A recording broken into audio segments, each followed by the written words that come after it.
welcome back to a gameplay video following my solo perspective where you get to see my hand, hear my thought process and react to plays throughout the entire game.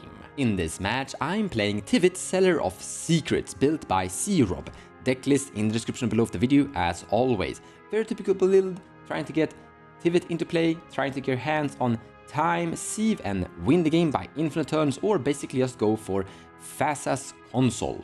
I'm going up against a Jin-Gitaxias mono blue deck played by Keith. Also with us we have Connor playing Tymna and Halana, a Absan deck that is going for a Protean Hulk win. Alright, those are the combatants. Now we have a long game ahead of us, so lean back, enjoy, and let's begin the match by looking at my opening hand.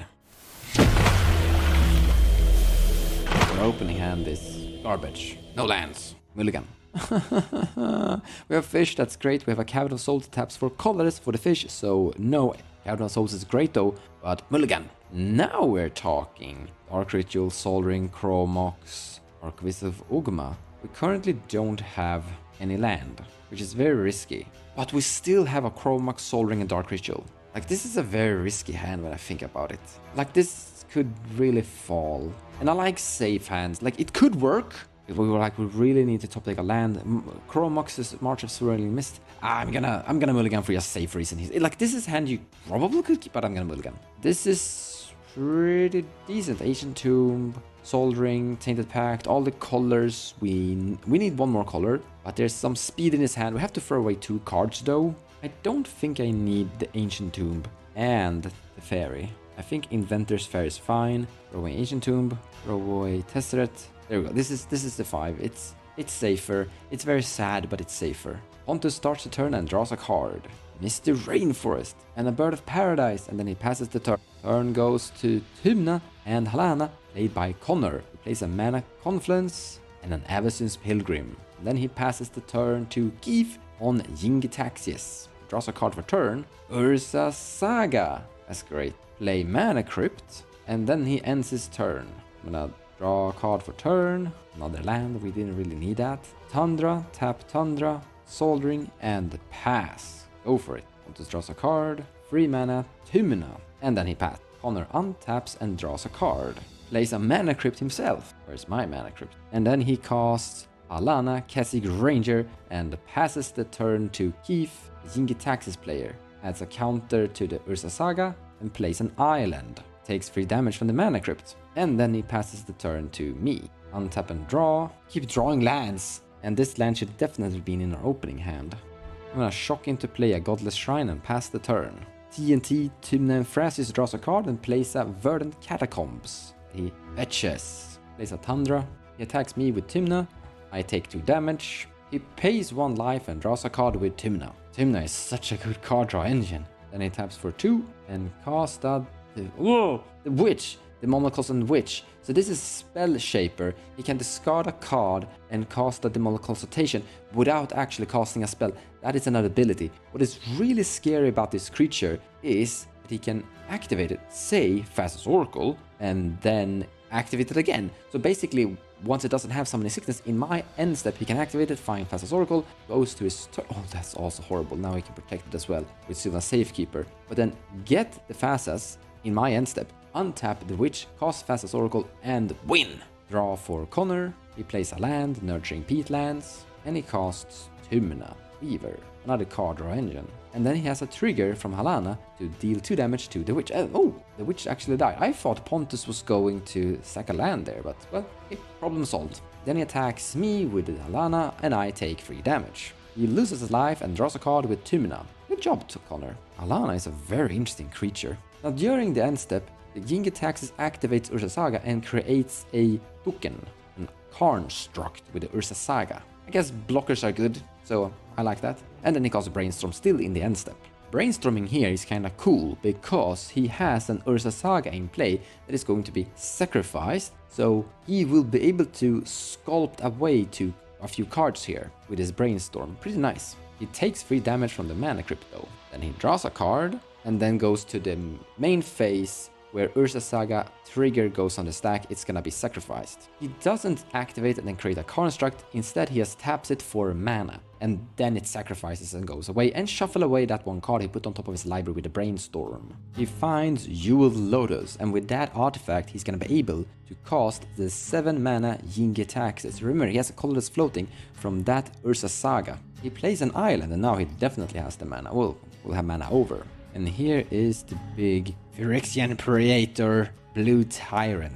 5/5. Whenever you cast an artifact, instant sorcerer spell, copy that spell, you may choose new targets for the copy. Whenever an opponent casts an artifact spell, instantly counter that spell. It's annoying. And then he passes the turn. When I go to my turn, draw a card and untap, draw a Grand Abolisher, that's great. We don't need to remove the Divine Witch that was dealt with. So we're gonna do Otawara, Soaring City, and cast a Grand Abolisher. And then I pass the turn. So with my Tainted Pact, I can tutor and find Time-Sieve.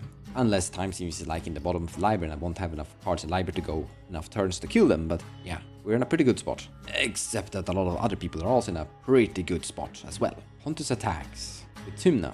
I have a feeling that my Grand Abolisher is gonna be killed by that archer over there. So let's block. Yeah, Grand Abolisher blocks Tymna. The reason I did that is because Halana Kessig Ranger can just kill the Grand Abolisher by just casting a 2-power attack creature. So I have a feeling the Grand Abolisher will be dead on my turn. And now Pontus doesn't draw a card and Tymna is gone. And now the Kessig Ranger can kill other things. And then he casts Thrasios. And Pontus casts Mystic Remora. I also can't really use my Tainted Pact because of Jin-Gitaxias, annoyingly. So I guess we are in some form of grind game here. And if we're in a grind game, Grand Abolish isn't that key. Getting my commander into play and making sure my opponents aren't drawing as many cards is more important. But the turn goes to Tymna and Tymna Halana, who draws a card for turn. Begins by going to combat with Halana at Pontus and Tymna at me. And Pontus and me takes damage and Tymna draws 2 cards. He taps 4 mana and casts a Body Launderer. And then he goes to clean up. Discards Esper Sentinel and an Imperial Seal. He could have cast Esper Sentinel with the Avacyn's Pilgrim, but I guess he wanna have mana open, so swords? But in any case, turn goes to Jin-Gitaxias. Plays on Snow-Covered Island, and he casts a Gilded Drake. Now I'm really happy I got rid of my Grand Abolisher, because that could have definitely have been taken. He takes Connor's Tymna though, which I guess is gonna be killed by the Halana. The Tymna Halana deck seems really interesting. Like, you have Absan colors, which is enable a few cool combos, but then you have a great card draw engine in the command zone, and somewhat, yeah, I would actually argue that this is a pretty cool creature with interaction versus other creatures. But in any case, Tymna hands handed over. Pontus is being attacked by a 5/5 and I'm being attacked by a 2/2 Construct. I take 2 damage and Pontus takes 5. He pays 2 life and draws 2 cards with his newly stolen Tymna. Gilded Drake is such a good card. In my opinion, auto-include in every blue deck. The one I have that can have creatures that isn't like Tyrant or stuff like that. Then he passes the turn. I'm gonna untap and draw a card. I'm gonna play Inventor's Fair and 6 mana total for the amazing commander Tivit, Seller of Secrets. Everybody pass and it resolves. Time for voting. I am voting for 2 treasures. Pontus votes for a clue, and so does the other 2. So I'm getting 2 treasures and 3 clues. And then I pass the turn. So I currently have both Tainted Pact and Mystical Tutor and 2 treasures. And Pontus goes to his turn, draws a card and passes turn. So turn goes to Connor. But I can't really search at the moment, because if I cast Mystical Tutor, it will be counterspell. So I need to have someone cast an instant or sorcery or artifact or that triggers Jin-Gitaxias so that I can cast it. But at the moment I feel like I'm just gonna sit here and value train a bit until I can feel I can overpower here. But here we have Connor casting Oran Frostfang. That's a great card. Huge card draw. Much better than Tymna. He goes to combat. Also, all of his attackers gains Death Touch, so like no one wanna block this anymore. Halana goes at Keith, Gilded Drake goes at me, and the Body Something goes at Pontus. They all go through, and Oran Frostfang draws 3 cards. That's great. He plays a Phyrexian Tower. That's a sack outlet, so if he hardcasts the Hulk, he can sack the Hulk with the tower. He proceeds to discard. He discards a Birding Pod and Corpse Knight. Yeah, creatures are good. The Birthing Pod will just be a counterspell. Then he passes the turn to Jin-Gitaxias. played by Keith. He plays a 4th snow-covered island. He hasn't gained any value from the Jin-Gitaxias yet.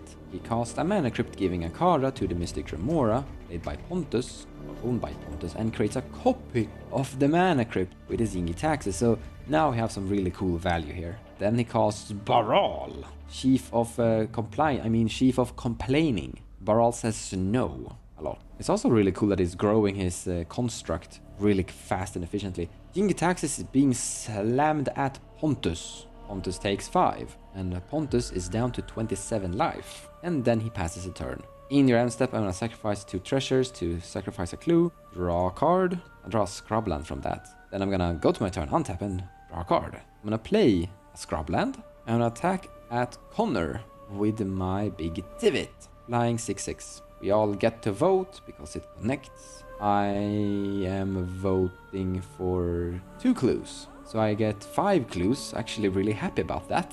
Thank you guys.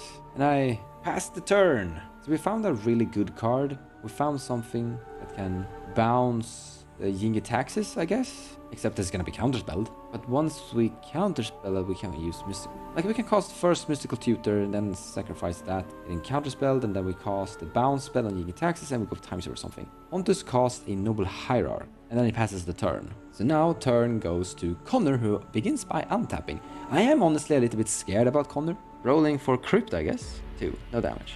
Draws for turn. Like this is a big board state. Lots of creatures and so much card draw value. Like he can draw so many cards by this. Like he's gonna potentially draw 4 cards now. He swings Alana and Warren Frostfang at me, and the 2 other creatures are going at Pontus. Pontus also takes the damage. And then he draws 4 cards. He shocks him to play a Temple Garden, going down to 22 life. I'm a little bit happy that he attacked Pontus and spread it out because I think my life total might literally oh no, here's a Grand Abolisher. So we have figured out after a lot of talking that we have a solution here. Communication is key, guys. So there's a Baral over there. I'm gonna tap Sol Ring and tap this for black. I'm gonna cast Tainted Pact. Jin-Gitaxias triggers, and I'm gonna let the Jin-Gitaxias trigger kill Tainted Pact. So there's a draw trigger on the stack from Baral. In response to the draw trigger, I'm casting Mystical Tutor. Go ahead. And we've actually talked about this, and Keith had a Narset's Reversal.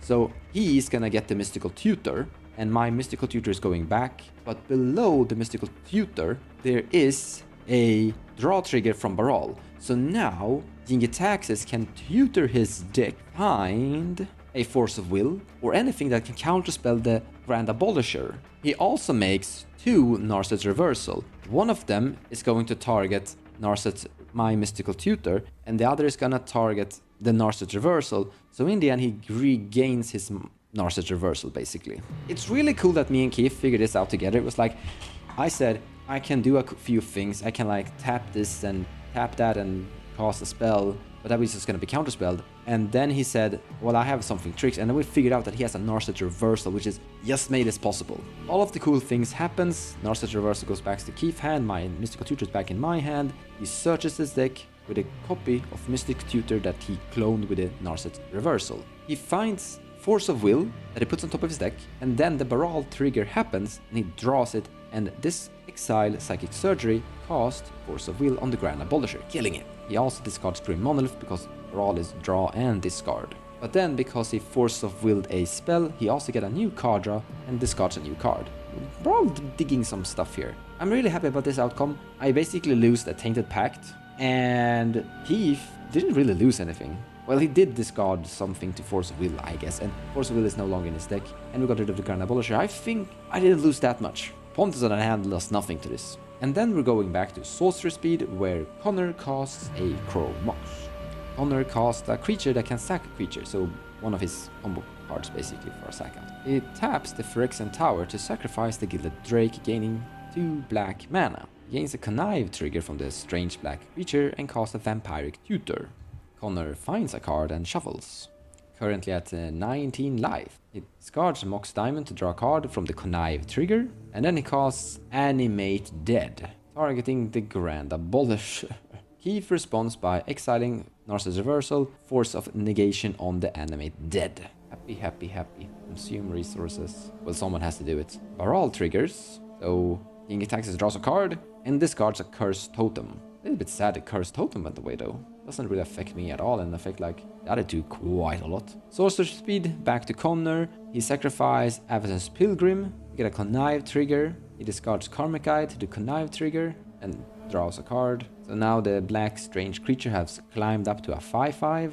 And then it sacks Halana, okay, to connive again. Or well, there's a creature that is sacrificing creatures, and there's another creature that gaining triggers from it. So it becomes a 6/6, and he connives, and he discards Mother of Ruins, and he sacks the body double. Oh, I see what he did there. So the trick with his creatures, it can also reanimate something. So here he is. When he sacrifices it, he will be able to reanimate the Hulk. In response to the Hulk, or no, to the trigger that is reanimating Hulk, I'm gonna tap a blue and cast Mystical Tutor. Search the deck, go through what's in there. After looking through my entire deck, I don't find anything that will work in this situation, and I guess I'm just gonna put a Demonic Tutor on top of my library and then shuffle. But in response to the Hulk trigger, Pontus casts a Consult, Demonic Consultation, and yeah, tutoring naming Oppo Agent. Cool part here is that Pontus could lose a lot of library here, but he could also gain an enormous amount of value from that the Hulk trigger. Thassa's Oracle is gone for him. Grand Abolisher is gone. Gilded Drake is gone. Oh, there's Op Agent. There we go. The scary part here is that he could take...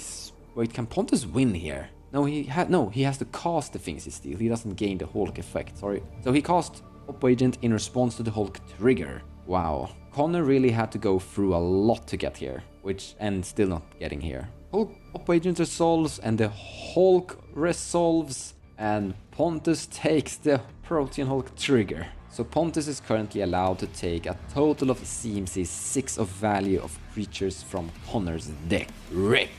Op Agent, good. He takes Academy Rector and Seraseer, and then he takes the Carrion Feeder so he can sacrifice the Academy Rector. It's actually going quite good, because now Connor can't really win, and Pontus lost his Thassa's Oracle. I guess there's still a way to win for Pontus without a Thassa's Oracle, but, well, yeah, tricky. Connor cast Thassa's Runes and then passed the turn. So, mono blue player, do cool things. However, on Jin-Gitaxias' turn, we're casting Final of Revelation, x equals 10, which also, because of Jin-Gitaxias, is going to be copied. So this means he's going to draw 10 cards, and then he's going to untap 5 lands, and he has no more maximum hand size, and that will happen twice. So he will ultimately draw 20 cards, have his 4 islands untapped, and float 4 mana. Or it's not, in this case 5 mana, and everybody passes. Big blue spell. Battlecruiser magic. When it actually even works. He plays another island. And let's see if the Jin-Gitaxias mono blue can win the game. Back to basics. The worst thing about seeing a back to basics is that we have to suffer. I'm sitting here and go, so can you win with 20 cards in your hand? And if the answer is no, the answer is he's gonna sit and control people, which means he's gonna win eventually, but we're gonna have to sit here and suffer. He casts Sapphire Medallion. Now he has 0 mana floating. Then he goes to combat. I mean, he has a Tymna. More card draw, more good. Tymna is going at me, Jin-Gitaxias is going at Connor, and the construct is going at Pontus, so everyone is getting something. He draws 3 cards, and then he passes the turn. So, at your end step, because of back to basics, I'm not going to crack a clue and tap out my 2 lands. So, we're gonna untap this Tundra, and then draw a card for turn. I play a Gemstone Caverns, combat, I'm attacking at you, Keith, for 6 damage in the air. But before damage, Keith, Jin-Gitaxias player, casts Pongify, which is being copied, so first thing is killing my Tivit, and the copy will go at Frostfang, the other big card draw engine threat on the table. Tivit is being killed. Here is my ape. I'm tap soldering, crack a clue, and draw a card. And I don't have the mana for that thing. Really great card right now. But here we, pass turn. The turn goes to Pontus that have just stolen a bunch of creatures they can't cast because he doesn't have lands untapping. He plays a land though. He attacks with his Oppo Agent, Exalted, becomes a 4/4, but Brawls just stands in the way. And then Pontus passed the turn. Turn goes to Connor! Mana Crypt trigger, rolling for Crypt, taking 3 damage, going down to 10 life. Ouch. We're gonna die to mono blue beatdown here. Humiliating. Connor plays an Ancient Tomb so he can die faster. Connor passes the turn to Keith, the mono blue player.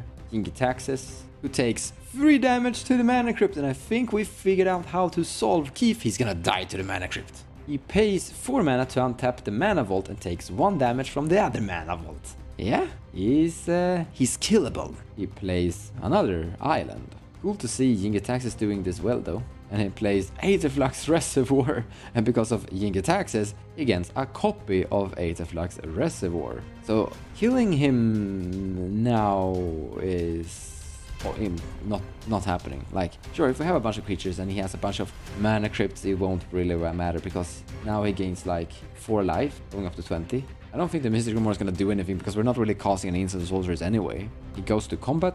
The construct is going at Connor, who takes 6 damage because Modern Runes can't give something protection from colorless. It's down to 4. Oh, correct that, 3 life. And then Keith loses life and draws a card. And then he passes a turn. Untap Soldering, draw a card, Winds of Teeth. Totally useless when there's an Agent in play. Great. Tap Soldering, crack a clue, draw a card, pass the turn. Turn goes to Pontus. Pontus taps the Cradle for 5 mana. He plays for turn, and he casts the Academy Rector that he stole with the Oppo Agent from the Hulk trigger. And then Pontus pays another mana to cast a Viscera Seer, and then he sacrifices the Academy Rector. He finds Pattern of Rebirth that he connects on Thrasios, and then sacrifices Thrasios with the Viscera Seer, getting a Pattern of Rebirth trigger. However, here we have a Stifle from Keith. And once again, remember, card draw is a win con, because you will draw into value, you will draw into interaction, where you can overpower your opponents. However, Pontus cast a Swan Song on the Stifle, and on the other trigger he cast Veil of Summer, because when Jin-Gitaxias casts an instant or sorcery, he makes 2 token copies, so there were 2 copies of the Stifle. Keith casts Force of Will that have been shuffled back into his deck, and exiles Tribute Mage to counter Veil of Summer, gaining more life from the Aetherflux Reservoirs. And there the Pattern of Rebirth was stopped by Stifle. Pontus passed the turn, and we go to Connor, who is dead on a 50-50 death here, and he dies. The turn is odd. He flips a Left Right Shaman next, some